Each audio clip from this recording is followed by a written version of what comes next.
नमस्कार दोस्तों, मैं हूं राधे पटेल। आप देख रहे हैं न्यूज़ वेब चैनल। तो अब हम जब जंगलों की तलाश में निकलते थे तो किस तरह की ये वादियां हैं जंगल की और कैसे सुंदर सुंदर झरने हैं, उसको आप तक पहुंचाने का प्रयास कर रहे हैं। क्योंकि ये जो इलाका है गरियाबंद ज़िले के धवलपुर से घटौद में हमने बाइक खड़ी किया। उसके बाद एक पहाड़ी और दो पहाड़ी चढ़ने के बाद एक लंबा चौड़ा चट्टान दिखा और उस चट्टान का दृश्य अलौकिक था।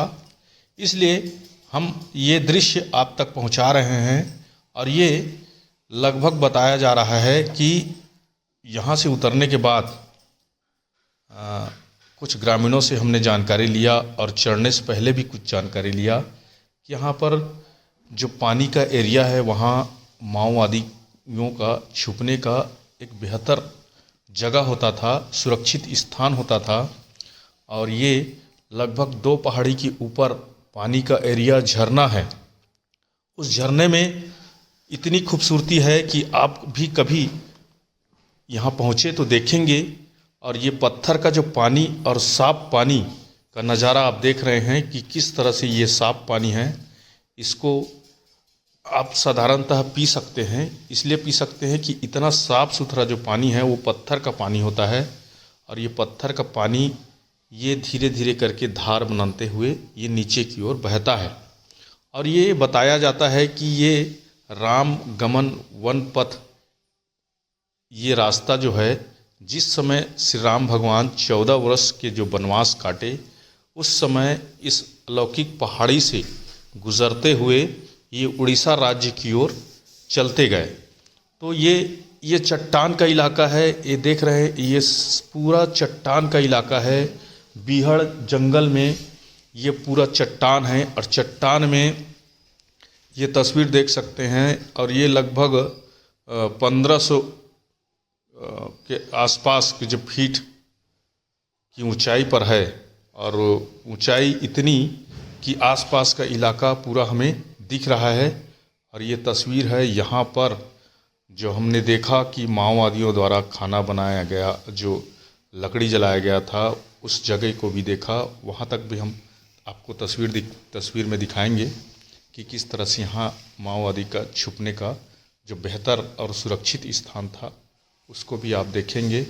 और यहाँ पर एक बहुत सुंदर सा एक कुआं, जो भगवान राम जब वनवास में निकले हुए थे, जानकारी के अनुसार बता रहा हूँ, जिसकी पुष्टि तो मैं नहीं कर सकता, चूँकि आसपास के ग्रामीणों के द्वारा पता चला है कि इसे राम कुंड या फिर राम कुआं कहा जाता है।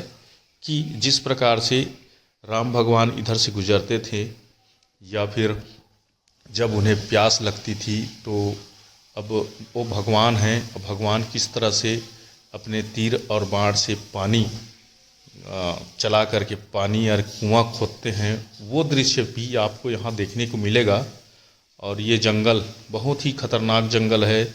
यहाँ ये सुनसान बीहड़ जो जंगल है और चट्टान का इलाका है। और यहाँ पर यदि देखें तो एक भी जंगली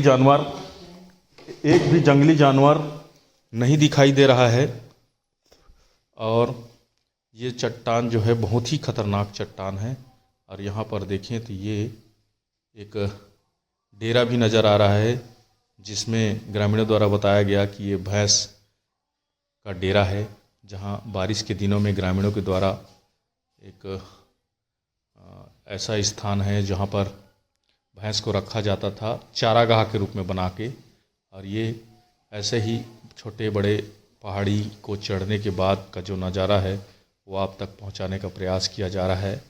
और आप देखेंगे कि यहाँ पर जो कुंड है, कुंड किस तरह से ये कुंड है और इसकी गहराई कितनी है आज तक किसी ने पता नहीं लगाया है। और यहाँ पर देखेंगे कि माओवादियों के द्वारा किस तरह से खाना बनाया गया है।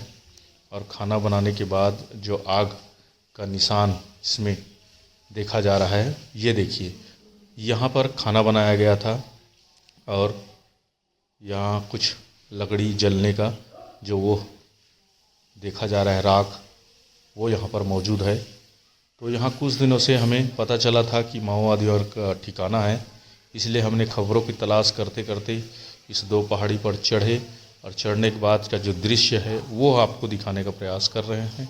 तो आप देखेंगे कि ऐसे घने जंगलों में कितनी कठिनाइयों से ये जो नक्सली हैं वो रहते थे और उन्हें भोजन कैसे मिलता था, कहाँ से राशन लाते थे, कैसे बनाते थे, इतनी ठंडी में बरसात में किस तरह से ये संघर्ष करते थे। अब हम पहुंच गए उस कुंड में, जो ये कुंड आप खूबसूरती देख रहे हैं, पत्थरों के बीच जो कुंड है और यहाँ घास फूस का इलाका है, चट्टान है। अब ये कुंड है जिसे राम कुंड कहा जाता है, राम कुआं। और आगे और देखेंगे आप, ये जैसे आगे बढ़ेंगे तो ये लक्ष्मण कुआं कहा जाता है, इसे लक्ष्मण कुंड भी कहा जाता है। और इसकी गहराई जो है वो कितनी गहराई है आज तक किसी ने पता नहीं लगाया है। और ये नहीं पता लगाने के कारण ये है कि ये रामगमन वन पथ, जिस समय राम भगवान वनवास गए थे उस समय का बताया जाता है जानकारी के अनुसार। तो ये 2 कुआं जिसकी जानकारी हमें मिली थी हम आप तक पहुंचा रहे हैं। और ऐसे ही बीहड़ जो वनांचल ग्रामीण क्षेत्रों में देखा जा रहा है। और ये हम लोग हैं, देख सकते हैं कि इस प्रकार से ये कुआं है, इसकी खूबसूरती, पत्थरों के बीच इसकी खूबसूरती देखिए कि ये किस तरह से खूबसूरती है। राम और लक्ष्मण कुंड, राम और लक्ष्मण कुआं।